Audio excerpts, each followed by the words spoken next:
hello everybody, and welcome back. It's exciting for Christine and I to be back with you after somewhat of a hiatus with everything going on in our world. So welcome back to 26 Letters. And what we do here is kind of just have a discussion on resiliency, utilizing a shift in our vocabulary to help alter our mood and our behavior. One of the things we like to say is, obviously, as resilient peoples, we know how to survive.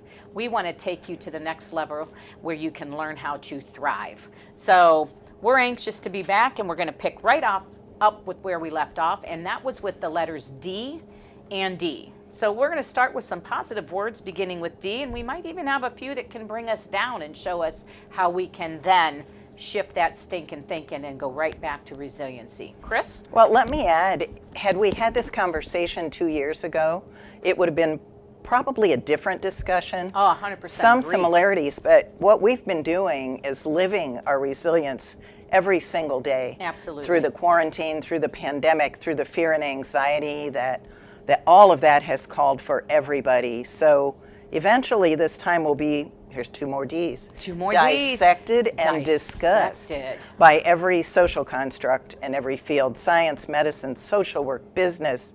And really, it's redefined family life and education. And we're both educators. Absolutely. And it's put a spin on everything when you look at mind, body, and spirit. Disrupted. Totally. It's all been disrupted. And Yes. that's, maybe not a real positive D, but it's a fact that we have lived. And when you have a disruption any time in life, in any facet of your life, you have two choices.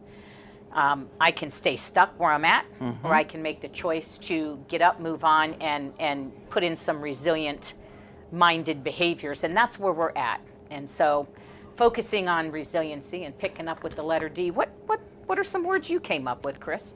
Well, they're not the positive ones. That's okay. I feel like one of the things we have to do is do a good job of recognizing where we are and what we're feeling. 100%. And once we can do that, that's when we can turn on kind of our gifts and talents. Well, I think that goes back to one of the very first words when we started the alphabet, and that was authentic. Absolutely. And being our authentic selves. And I think if we are being authentic and realistic, I think we would be remiss in saying everybody's happy right now. We're not. Oh gosh, no. So there are some negative words that can rent space in our head, but the goal of resiliency is to kind of push them aside and say, yeah, that's there, but there's also room for this. So if you're feeling discouraged or dismissed or disrespected, those are bad feelings. Oh, they're horrible feelings. And they're hard feelings to face. But Yeah. what I always think of is look at who and what builds you up in times like that. Sometimes it's what you do. Sometimes it's who you spend time with. So if those feelings are nagging at you, the most important thing you can do for your resiliency is find what lifts you up instead of getting you down. Those are awesome. And I think when you do talk about those words, dismissed, Yuck. disrespected, devalued, you have to look at what is it that it's attacking within your person that makes you feel different. And different is one of those words that it can fit into a category of, ooh, I don't like it, or you know what, I love it. And I do love being different. I don't like always going with the flow.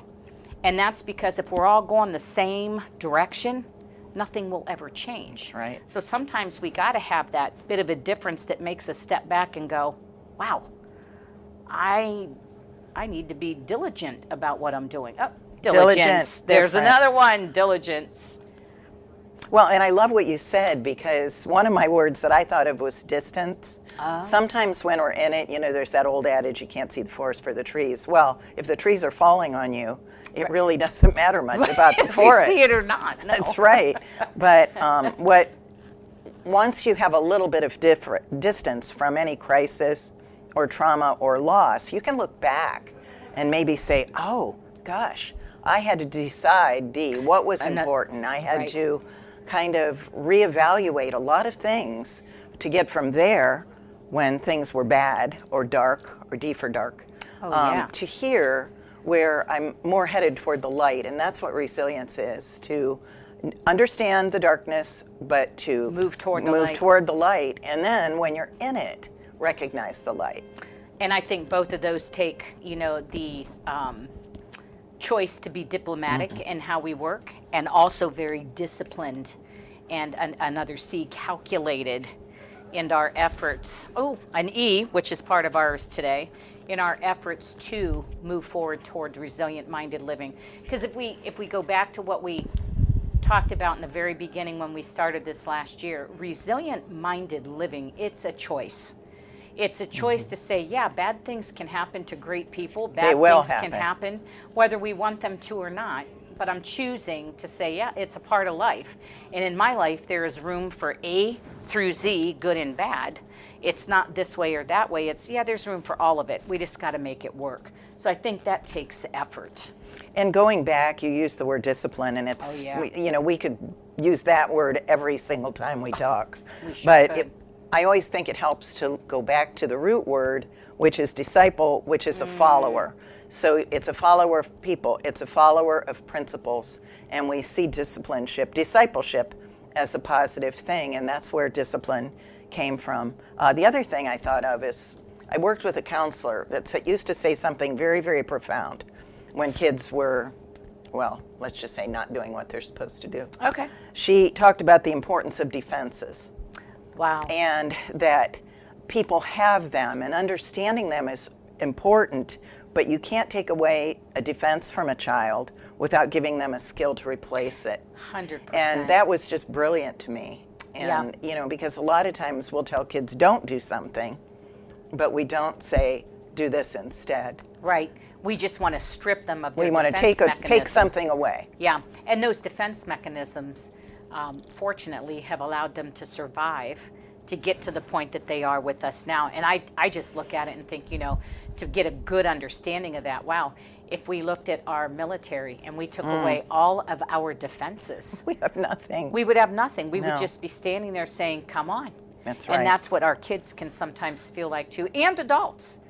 All adults use phenomenal mechanisms, defense mechanisms to survive. And we have a higher level, We're supposed to. right, thinking, and we still do it. So yeah, I agree with you. It's a great point. I think now too, as we look along, because we are doing D&E and the looking at time here, I think if we look at what we just got done talking about, the first E that comes to my mind, I think just in any job that we're doing, let's just say as adults, I think we need to possess a little bit of empathy, which to me is goes along with a T word we'll get to down the road, but it allows us to be a little bit tolerant instead of so judgmental right away. Oh, we're good at that, though. We absolutely We just are. all are. Yeah. It's yeah. kind of a life skill. Yeah. So I think we have to have a little bit of empathy, and we need to be effective in what we're doing. Another word that I love that's attached, I had empathy on my list. Oh, I see? did. Well, but I also added emotional contagion. Oh, wow, yeah. That's big in the research, in the resiliency research, which basically says that the people around you are going to feel what you feel. Oh, so it's really important. So like if you're laughing, people are going to tend to start to laugh because it's like, I don't know what's going on, but it's making me laugh. But if I'm sad, I'm going to be the Debbie Downer, ooh, DD, and bring the room down, kind of like. It's going to spread. Yes, it's a good thing and a not good thing. Okay. Because sometimes if you care about somebody and they're having a hard time emotionally, you may respond by unconsciously absorbing their experience. Got you. And connecting with them that way, and that can be good because Okay. that's empathy. Sure. It can also be bad because it's not healthy.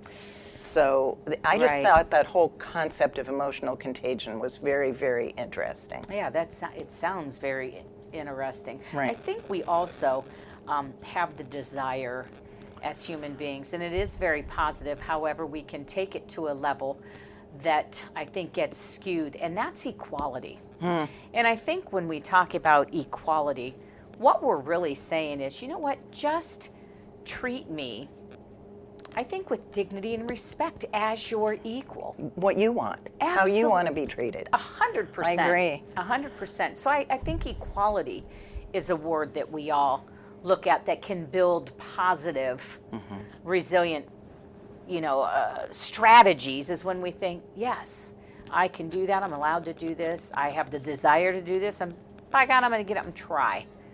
Well, and I think also, Margaret, my one single, if I had to pick one E word, it would be encouragement.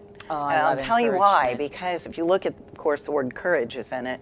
Encouragement happens not when something is great. It happens kind of when you're at your lowest point and moves you along. It Okay. encourages you to move forward, and it's just very, very different than praise. So how do we become encouraged?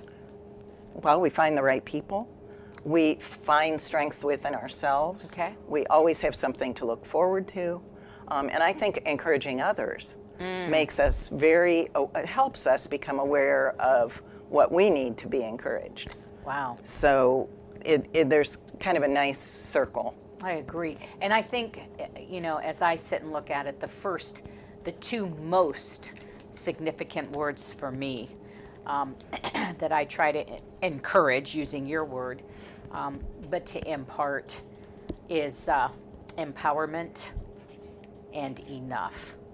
I think one of the things that gets all of us as human beings is when you get into measurements, you get into judgments, and you get into that Data. concept that, gets into your head that says, I'm not enough. And we have to some way, teach people, just as you are enough. Because being who you are and being enough with your gifts, that's empowering in and of itself. We lose power when we constantly chase the fact that other people are better than us. And I don't believe that. I believe people have different things. Different people have different things, but every single person is enough in their own right. At least today. At least for this minute. Yes, at least But this minute how and do today. we get folks to believe you're enough? Yeah, it's hard. You're just what I need right this minute. You are enough. We don't live in an enough society. No, we don't. We live in I want more. Well, yeah, it's not enough. No, it's not enough. So I think those two words, empowering and empowerment and being enough, are huge in how we move forward in a resilient tone. Well, and I had two more, if we have time. I'm Sure. looking here. One is essential. The Oh, word yeah. essential. And I think that's another thing that I kind of learned in quarantine. And maybe it goes with enough. Well, I'm going to interrupt you for a minute because I think it's a beautiful word to counteract your negative D of Maybe. being devalued and Right. disrespected. It's, That's no, true. I am essential. Yes, I am. And I am essential. Right. It's hard to talk yourself into that sometime. Yeah. When people with more power over you, maybe in position or Gotcha. in paycheck power, it's very easy to feel those bad D words kind of creep in. And so you Yeah. have to kind of build yourself up. I have some essential skills. I have earned those skills through my experiences. Oh, another And E word, There it is. So experiences. I have earned the right to contribute my skills. I'd say that's back at C for contribution. The other one I must have heard this because I wrote it down. Let me make sure I got it here. Can't find it. That's all right. Oh, Use here your it is. eyes. I like it. It's an E-Y-E-S, E. an E word. It's Use an your E. eyes. All right, Joy. This guy is Peter Levine. I don't know who Oh, he is. I love Peter Levine. Who is he? He's a Dr. Peter Levine. All right, well, yeah. there you go. I don't Absolutely. remember who. Yeah. But he said joy is an experience of expansion. Oh, wow. Fear is one of contraction. Oh, wow. I know. I Yeah. thought that was really big for the E's because if you just think of joy, you see somebody with their arms outstretched. Yeah. And if you think of fear, this implosion, this kind of curling up and getting small. And so I thought that was really beautiful. Joy is an experience of expansion. Wow. There's some good E's for you. Yeah, I think that's awesome. So, well, in the essence of time, Essence. essence, another word. For you, our listening audience, it is so exciting, another E, for us to be back with all of you and continue on this path to resilient-minded living. Tune in for our next episode where we were talking about letters and words, encouraging words, another E, for our resilient-minded living, beginning with F's and G's. And we welcome you to send in to us. Email us, send us your words. We would be happy to use them. on Send our us your F and podcast. G's. No, don't send us your F and G's. Send us your F's and G's. Okay. Oh my gosh. Oh, gosh, With we're that, all of you all have right. a wonderful day. Stay Bye. safe and healthy.